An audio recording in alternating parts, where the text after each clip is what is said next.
Mas vamos aproveitar agora para falar da segunda treta que eu falei. Segunda treta? Manda aí. Segunda treta. Sacane, aquele foguete soviético não pode ser considerado uma máquina. A maior máquina que o homem já... O maior veículo que o homem já inventou. Não tem. Vou explicar para quem tá ouvindo. Uma vez eu fiz um roteiro de um vídeo do homem chegando na Lua e eu pedi pro Sacane ler. Porque era um vídeo muito importante. Eu gosto muito desse vídeo. O homem chegou na Lua antes do que você pensa. Era o título do vídeo. Porque a gente mandou várias sondas. A Apollo 8 deu uma volta em volta da Lua. Então tem toda uma história antes do homem de fato pisar.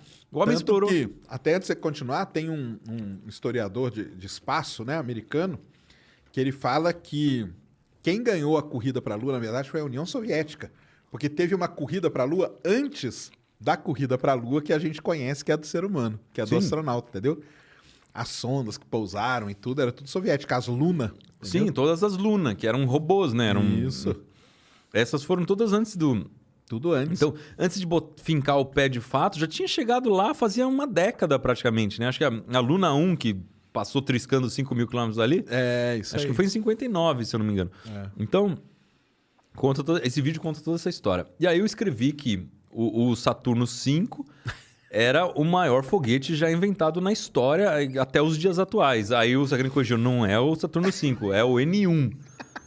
Eu falei, eita, peraí, não. O Sacane, o Saturno V, ele pegou e levou o homem para a Lua. O N1 ele explodiu. O N1 é um foguete soviético que tinha a missão de competir com o Saturno V. Era o foguete que ia levar o soviético para a Lua, exatamente. Só que... Qual a altura máxima que chegou esse foguete? Ah, não, ele explodiu logo, né, cara? Ele subiu um pouquinho e explodiu, né? Um pouquinho, tipo 70 metros. É um desastre a história desse foguete. Eu tô com o submarino na cabeça. Mas eu acho muito legal. Não, eu fiquei enchendo o saco do Iberê. Falei, não, cara, o N1 é maior. A maior é maior. Não, é maior, mas aí você tem que... você tem que considerar as coisas que funcionaram, né? Senão eu construo o maior foguete do mundo em casa. Só que não voa, né? Só uma lata velha. Que é mais ou menos o caso... O N1 é pior, ele é uma bomba, né? Não é uma lata velha. E você viu o For All Mankind? Que é a série na Apple Plus? Não vi. Não? Não. Que ela chama For All Mankind. Ela conta a história se a União Soviética chegasse primeiro na Lua. É muito legal, cara, essa série. E aí? Não, e aí ela vai contando tudo, aí os problemas que a NASA vai tendo e tudo, entendeu? E o soviético lá, e o legal é que eles pegam coisas históricas. O primeiro a pisar na Lua é o Alexei Leonov, que foi o primeiro, na verdade, a sair. Exatamente. Que foi o cara que fez a primeira caminhada espacial. Enroscou na hora de voltar. Isso. Cara, é uma série sensacional. Chama For All Mankind, que é o que está escrito na plaquinha, né? Que o Neil Armstrong deixou na Lua. E eles fazem toda a história. Aí tá lá o N1 que consegue e tal. Toda vez que eu vejo, eu lembro... Mas sabe onde que eu lembro de você? Quando eu falo do ônibus espacial. Eu falo que o ônibus espacial é a única nave espacial que o ser humano construiu. Porque o resto é tudo foguete, tipo Falcon e tal. Eu não considero isso nave, cara. Nave pra mim é assim. Não, mas não é mesmo. Isso aqui, o cara entra numa lata de sardinha. Se bem que... O Falcon ainda é uma lata de sardinha de luxo, né? Perto das outras aí. Porque a Soyuz é um Fusca velho, né? Só que, cara, é muito desconfortável, né, cara? É loucura.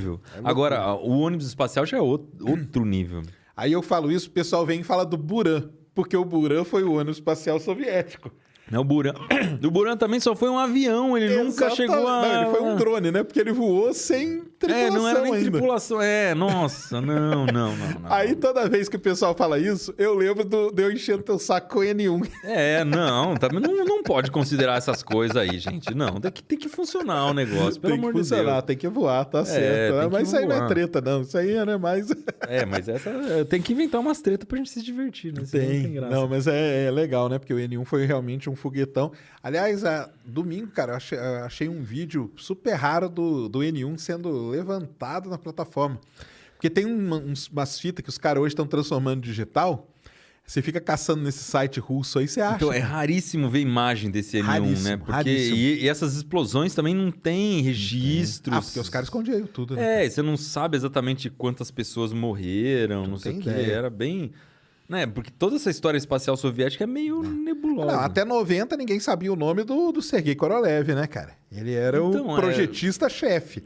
Quem era, cara? Ninguém... E, pô, talvez o segundo cara mais importante na história da exploração espacial. Mas só quando a União Soviética abriu lá, né, quebrou e tudo que... Mas eu tenho muita vontade de viajar pra Rússia pra ver os museus que eles têm lá, sabe? Pra você ver essas coisas, né? A história deles. Porque, poxa, na exploração espacial os caras não são de brincadeira, né? Não. Tanto que há pouco tempo... Né, cara?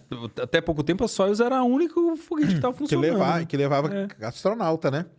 E lá no meio da Rússia você encontra os Buran. Tem os Buran estão lá, cara. Mas eles não estão tudo destruídos. Eu vi umas fotos deles tudo cagado. Então. Será que dá pra ir no Buran e entrar no Buran, assim? Então, não sei se dá, porque é dos caras, é propriedade privada, né? Mas os caras picharam o Buran, triste pra caramba, eu vi tudo arrebentado. Mas ele tá... Uma vez eu escrevi pra NASA perguntando se eu não podia entrar no ônibus espacial. E aí? Eu trabalhava na Globo ainda. O que aconteceu? Eu aprendi a tirar foto 360 graus, que na época era uma tecnologia completamente avançada, né? E aí eu ia para os Estados Unidos. Primeira vez que eu fui para os Estados Unidos, eu ia ficar na casa de um amigo de férias. E aí eu falei, pô, mas já que eu vou para lá, vou tentar emplacar uma matéria, né? Vou fazer alguma coisa que eu tenho muita vontade, assim. Aí eu escrevi para a NASA, pô, será que não posso entrar no ônibus espacial? Eles estavam se aposentando naquela época. E aí eu não lembro qual foi o primeiro que se aposentou. Você já deve saber de cor a história de cada um, mas já tinha aposentado acho que uns 2. E era nesses que eu pedi. Falei, pô, não posso entrar e fazer umas fotos 360? Eu acho que era do Discovery. E aí eles... É engraçado, né, cara? Porque você manda um e-mail desse aqui, eu acho que ninguém responde. Essa é uma diferença Eles grande, responderam, falaram, ora, agradeço, não sei o quê, o interesse, mas a gente tá guardando esses ônibus espaciais como peça de reposição dos que ainda estão funcionando. Então, pô, a gente não sabe se pode ter uma missão de resgate, pode ter que canibalizar, alguma coisa assim. Então, ele tem que estar 100% funcional. Enquanto a gente não desativar 100% o programa, eles vão ficar guardados e ninguém chega nem perto. E aí, acabei não entrando, né? Mas ainda tem... Porque eles estão aqui, né? Estão todos. Tem um em Washington, Discovery está em Washington. O Atlantis fica ali em Orlando, no Kennedy Space Center. Esse eu vi. Você viu? O Endeavour fica na Califórnia, no museu lá. Tanto que foi toda uma coisa para levar ele para o museu. É bonito até, né? Todo ele passando na rua e tudo. E o... Tem um que fica o Enterprise fica lá no porta-avião em Nova York. O Enterprise e o do Kennedy Space Center eu vi pessoalmente. O do Kennedy Space Center é muito legal, cara. É demais. Foi uma das coisas mais impressionantes que eu vi de show americano. Assim, porque os caras gostam de fazer um show... É sensacional isso. O que é, galera, que os caras fizeram? Eles passam... Você entra numa sala fechada, assim, uma sala bem grande, que é um cinema.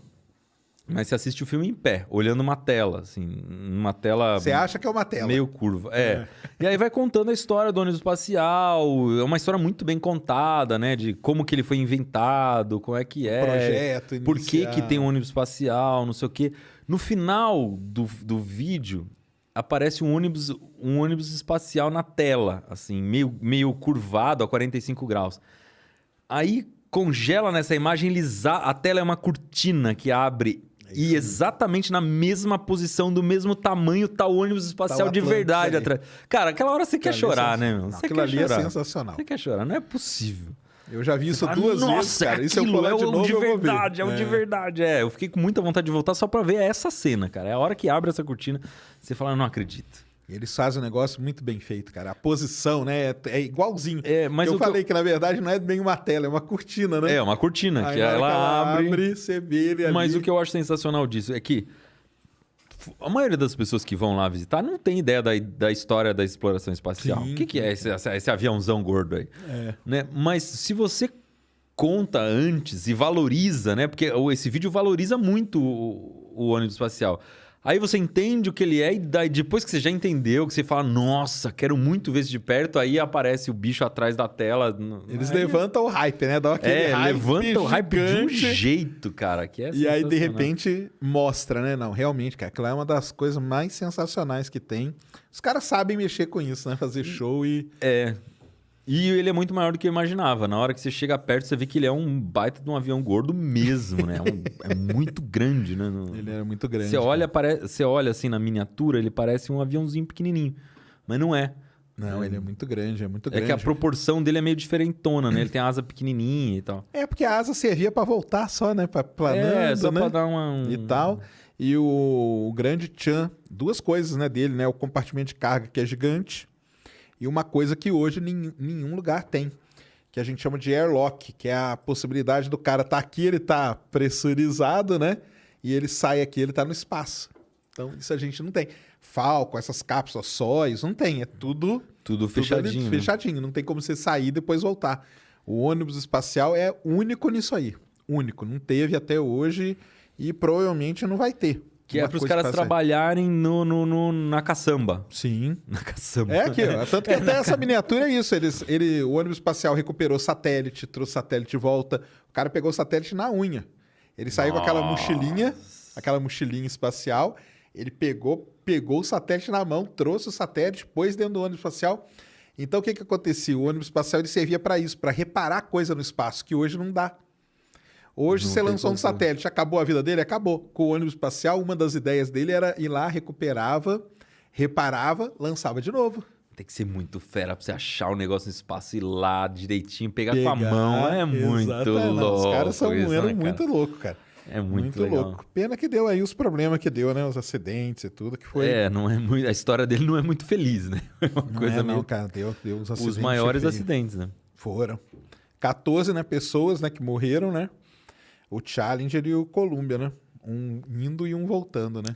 E é engraçado que, se eu pegar toda a história... Eu gosto muito dessas coisas que a gente acha que é uma coisa e você vai ver é outra, né? Uhum. Quantas pessoas morreram de fato em viagens espaciais? É muito pouca gente. Muito, muito pouca gente. No espaço mesmo nunca morreu ninguém. Não, é tudo voltando, ou indo ou voltando. E aí, só que se você pegar os ônibus espaciais, é tipo 90% do ônibus espacial, porque morreu quase ninguém. É o Komarov. Quem morreu foram os russos ali, caindo, que o paraquedas deu problema. Os 3 da Apollo 1. Que nem deveria contar, porque eles não estavam... Essa é uma discussão que eu tive com o Pena. Ele quer contar como morte em viagem espacial. Os caras estavam ensaiando o negócio. Exato. Não é uma morte em viagem, né? Não é em viagem. Eles não eram em viagem. E aqui foram 14, né? 7 em cada um. Aí sim. Então uns 90% galera, mesmo de quem morreu. É muita gente. Não, e é terrível, cara. Pena que aposentou em 2011. E outra coisa que eu acho que é uma coisa que a gente não... Né, só depois de estudar a história de exploração espacial que a gente tem noção é que existem muito poucas naves espaciais, né? Muito poucas. Muitíssimo poucas. Dá para contar quase no dedo de uma mão quantas naves espaciais. Agora sim que a gente tá tendo surgindo outras agora, né? E por isso que quando surge uma nova, que nem a Dragon. A Dragon. Eu sempre foge o nome dela porque eu confundo com a que leva carga. Quando surge uma nova, é um baita de um acontecimento, né? Porque... nave mesmo que leva... cápsula que leva pessoas, é a Soyuz. Hoje é a Soyuz, é a Dragon. E a chinesa. E a chinesa, que é a Shenzhou, que chama. Essas aí, não tem outra que leva pessoas, que é 3 só. Só tem 3, mas mesmo na história não são umas... Então, aí na história teve antes teve o ônibus espacial, porque a Soyuz, se você pegar, ela é a mesma, né? Ela é a mesma desde o lançamento. É um Fuscão, né, que a gente fala. Aí teve o quê? Ônibus espacial e as 3 dos Estados Unidos, né? Mercury, Gemini e Apollo. Então mas e a própria Mercury e Gemini são naves que voaram pouquíssimas vezes, né? Pouquíssimo. Tipo, uma vez ou outra ali. Até a Apollo... Apollo foram aquelas missões ali, 6 missões. Com gente mesmo? Não, ainda teve aquela que ela encontrou no ar lá com os russos, né? Então... teve o Apollo Soyuz, né? Que as duas se acoplaram ali. Mas é muito pouco mesmo, cara. É muito pouco. A gente não tem essa noção, assim, né? O pessoal não... de que parece que tem um monte de modelos e tal. Não tem. Foguete tem mais modelo. Porque você pode mandar foguetes diferentes com a mesma cápsula, né? E tem foguete que tem para outras coisas, né? Então hoje tem rocket... Hoje tem muita empresa, né? Isso aí foi um negócio Para lançar satélite. Para lançar satélite. Então aí você tem... Aí a China, por exemplo, tem toda a família longa marcha, que chama... Aí tem 3B, 3C, 4D, 4E, 5, 6, 7. Aí tem mais os lançadores de míssil... Mais os ICBM. Míssil balístico intercontinental. Aí. Que são foguetes também. Aí nos Estados Unidos tem várias empresas hoje. Na Rússia também, Japão, Coreia. Coreia lançou uma semana atrás, Coreia do Sul. Legal, né? Já também é outra coisa para entrar na história. Coreia do Sul é histórico também. Só nós aqui que não temos ainda estamos esperando vamos uma lá, nova mundo, vamos fazer esse Vamos fazer esse foguete, cara. Vamos fazer esse foguete, vamos lançar lá de Alcântara, cara, ainda, ó. Vamos pedir uma autorização lá. Botar em órbita bola perfeita. Aí, ó, bola perfeita, né? Seria uma boa. Dá pra fazer um satélite perfeito. Vamos fazer Será que não dá, não? Nanosatélite pra botar. Não dá, não? Fazer um com perfeito? Tipo uma bola perfeita com satélite? Vantagem é que você pode lançar numa órbita mais baixa que ele vai passar mais batido. Exatamente. Não, é muito legal, mas vamos fazer o fogo. Mas você não prometeu nada ainda não pro público. Não prometi. Eu só fico falando aqui que... Entendi. Eu já falei no Flow também desse foguete, mas... Falou, né? Então, eu lembro. Mas a gente ainda tá devagar. Estamos ainda na ressaca do submarino, né? Tem que aproveitar, né? Tem que comemorar, dar uma descansada, terminar esse ano aqui, a gente respira, no começo do ano a coisa é mais tranquila. Lança o livro. Aí sim a gente se mete a fazer alguma coisa gigante de novo. No foguete, isso aí.